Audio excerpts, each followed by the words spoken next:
thought and time are the central factors of fear. Thought is not separate from time.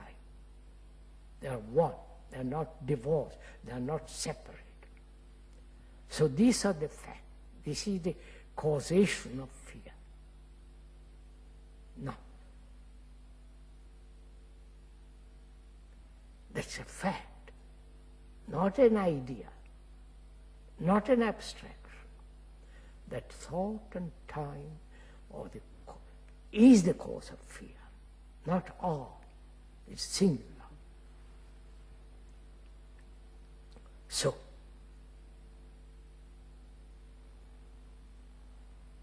man then asks, how do I stop time and thought? Because his intention, his desire, his longing is to be free from fear. And so he's caught in his own desire to be free, but he's not watching. He's not watching very carefully the causation.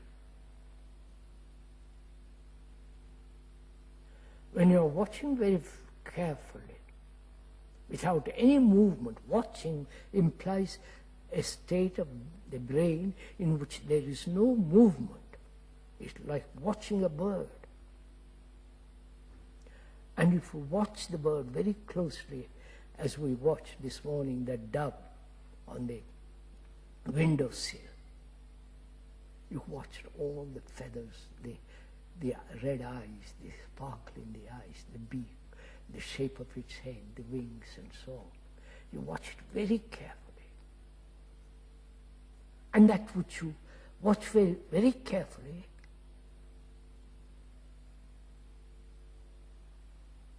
reveals not only the causation, but the ending of the thing that you're watching. So this watching is really most extraordinarily important. Not how to end thought, or can I be free from fear, or what do you mean by time and all the complications of it, which is complex. But when we are watching fear without any abstraction, which is the actual now, and in that quality of the now, because the now contains whole time,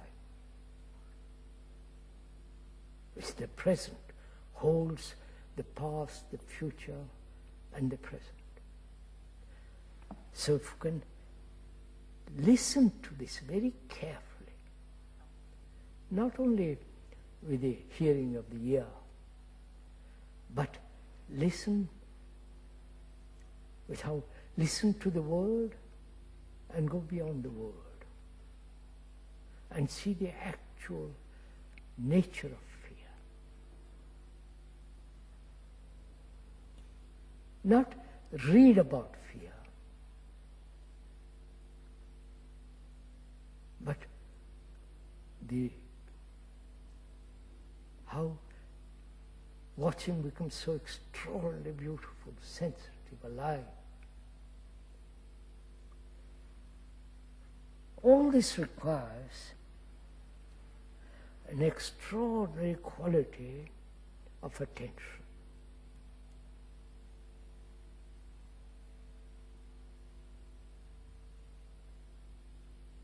Because in attention there is no activity of the self.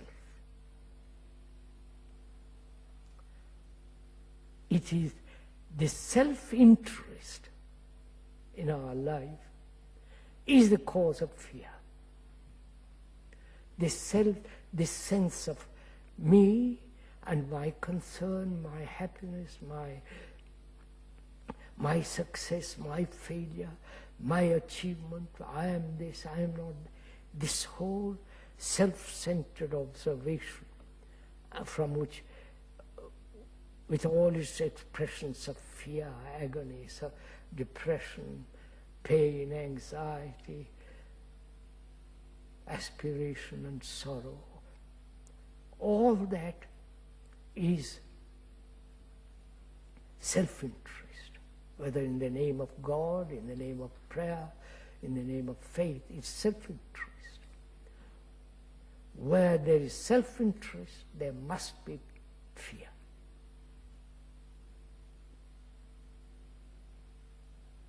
And all the consequences of fear.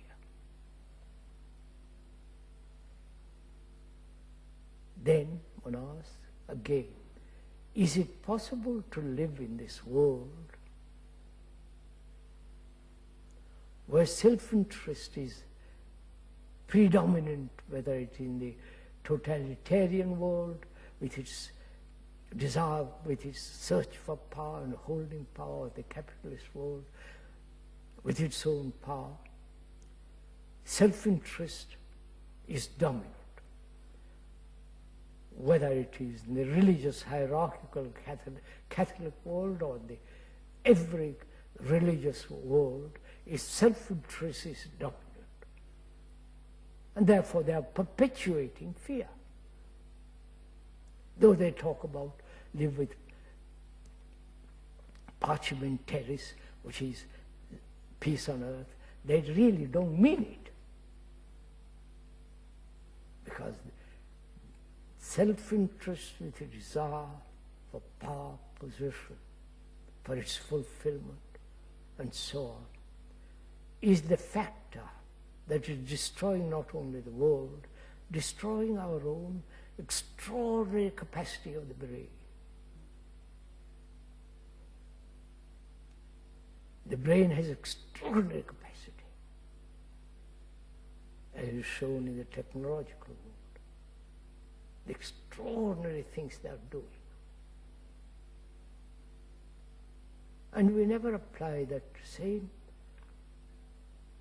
immense capacity inwardly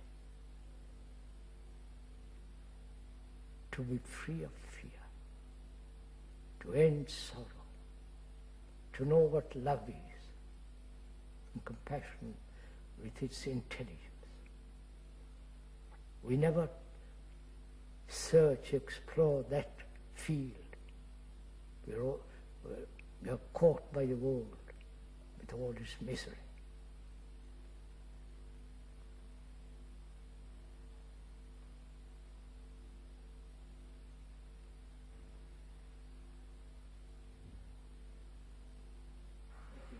Right, finished.